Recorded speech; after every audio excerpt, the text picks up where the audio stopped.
So how do we link to a product? It's very simple.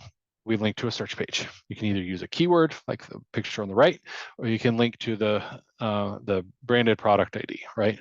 So and that actually should be a branded keyword, not branded product ID. So you can see here in the right-hand side where it says Vornado Sphere, that's a branded keyword, right? So the personal fan is the keyword, Vornado Sphere is the brand there. Or we can link to the product ID for that. And by doing that, we land on a search page. Now, any human that's going to click through there is going to, click through, and they're going to see the product, and they're going to say, oh, hey, here it is. We're going to click on it. The benefit of the branded or the product ID is that it's just that product that shows up.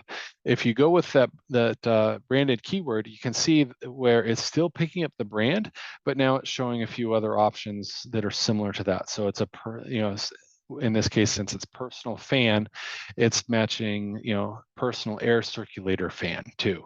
So you're going to get some extra product overlap. And if you don't care about that, then by all means go for that. If you're really wanting to focus on, traffic for that specific product, then you're going to want to use the product ID in that search. And then you're going to take the URL that you get from Amazon up there, and then you're going to backlink to that. That's what you're going to link to. So I know this sounds a little bit crazy, but this is, definitely what works.